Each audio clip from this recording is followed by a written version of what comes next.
Привет.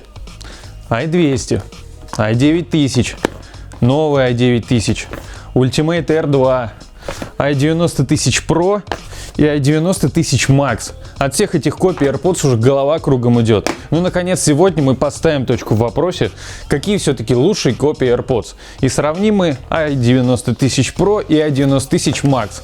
Практически одни и те же наушники, но отличия все же есть. Присаживайтесь поудобнее, мы начинаем. Сегодня мы обратим много внимания именно на мелочи, ведь в них все отличие, так что будьте готовы. Первое, самое незначительное в наушниках и на что мы взглянем лишь мельком – коробка. Упаковка стандартная с закосом под AirPods, и единственное отличие в наклейках с наименованием модели. Кейсы и наушники абсолютно одинаковые, весят только по-разному. Давайте договоримся, что i90 000 Pro я сегодня буду называть просто Pro, и соответственно i90 000 Max просто Max. А то обзор увеличится по времени раза так в 2, пока я все это произнесу. Так вот, прошки весят 47,8 грамм, в то время как Максы 46,5 грамм. Есть небольшое отличие в исполнении. У обеих моделей крышки кейсов немного люфтят, но у прошки, если приглядеться, больше зазор между крышкой и корпусом, и у нее люфт чуть сильнее. Здесь стоит оговориться, что с учетом контроля качества китайских фабрик могло быть и наоборот, так как я уже не раз говорил, покупка копий – это все-таки похоже больше на лотерею. Моя любимая кнопка для сопряжения поет все так же, заливается как соловей. Почему китайцы не могут сделать нормальную кнопку, для меня вопрос. Потому что эти щелчки, мне кажется, слышны на другом этаже. У оригинальных AirPods она, естественно, нажимается бесшумно. Есть еще один нюанс. Насколько я понял, обе эти модели должны поддерживать беспроводную зарядку. Но на деле все не совсем так. К прошкам претензий нет, они заряжаются. А Максы почему-то ни на беспроводной зарядке, ни с помощью пауэрбанка заряжаться не хотели. Это еще раз к вопросу о том, что покупка копий – это лотерея.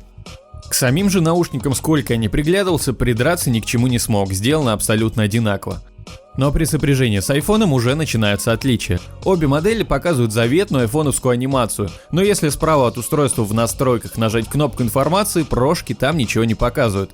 А Максы показывают доп-меню, как и оригиналы, где можно поменять действие по тапу и другие настройки. Теперь по управлению. Фишка обеих моделей – управление громкостью. Проведя вверх или вниз по ножке наушника, громкость регулируется вверх или вниз, соответственно, на одно деление. Со стороны кажется, что гладишь себя по уху. У обеих моделей работает эта функция не идеально. Во-первых, громкость регулируется спустя секунду-две после свайпа, а во-вторых, не всегда это движение наушники в принципе распознают и приходится гладить их еще. Но в целом, криво-косо, конечно, но все-таки работает, и как плюс в копилку им засчитаем. Так как в Максах можно изменять действия по тапу, то они и треки умеют переключать. И в 90% случаев тапы распознают корректно, но иногда все же ошибаются. Прошки умеют только ставить плей-паузу по двойному тапу по правому наушнику и голосовой помощник по левому. Зато порадовал датчик на вынимание из уха. Из всех копий на канале у прошек и у Максов самые быстрые и четкие срабатывания. Но есть и минус. Когда наушник вставляешь в ухо, раздается короткий сигнал, и в этот момент на фоне ты слышишь небольшое тихое шипение, как будто включается запись низкого качества. Камнем преткновения для многих может стать и время автономной работы. Уже сколько лет китайцы пробуют, но достойных цифр показать все еще не могут. На максимальной громкости прошки выдержали всего 2 часа 21 минуту, Максы чуть побольше, 2 часа 42 минуты. Но есть одно но. По громкости обе модели очень бодрые, запас по громкости у них явно выше остальных копий. Ну, для примера, обычно я слушаю даже вакуумные наушники на 60% громкости. У этих мне хватает 40-50%, повышая при этом процентов как раз до 60 на улице, где становится шумно. Так что на комфортной громкости их автономность будет, наверное, порядка 3,5 часов, что, хотя бы хоть как-то. Хотя до зверской автономности по Muse Lite Mini в 8 часов 41 минуту им очень далеко. Удивительно неплохо наушники показали себя по дальности работы. Обычно копии еле-еле дома бьют через одну, максимум 2 стены. Здесь он уже через 2 уверенно доходит, но лишь иногда прерывается. При этом в связке с Galaxy S10 на улице каких-то обрывов я вообще не ловил. Один раз зашел в торговый центр и прошка заикнулась на полсекунды. А теперь затестим микрофоны. Проверяем работу микрофонов i90 000 Pro в тихом пространстве, незаведенная машина. Слышно, конечно, вроде громко, но немного как из бочки. Такое единственное нарекание. Заводим машину, печка на 3 деления 4, музыка на фоне на 9. Музыка начинает немного пробиваться, и громкость голоса как будто начинает немного скакать. Но стоит выйти на улицу, Когда машины не едут, ну, сейчас на улице ветра практически нет, ну, небольшой есть. Мимо едут машины, вот когда они сейчас совсем мимо проедут, разговаривать уже вообще нереально. Если просто идет где-то там в лесу, ну, наверное, разговаривать можно. Проверяем работу микрофонов i90 тысяч, теперь Max, в тихом пространстве, незаведенная машина. Что-то не знаю, но мне кажется, микрофоны абсолютно одинаковые, точно так же слышно, как из бочки. Заводим машину, печка на 3 деления 4, музыка на фоне на 9. Абсолютно точно так же музыка пробивает сквозь голос, и громкость голоса немного скачет. В общем-то и на улице, особенно когда едут машины, разговаривать так же нереально. Не знаю, мне кажется, микрофоны одинаковые, напишите в комментарии, видите ли разницу вы.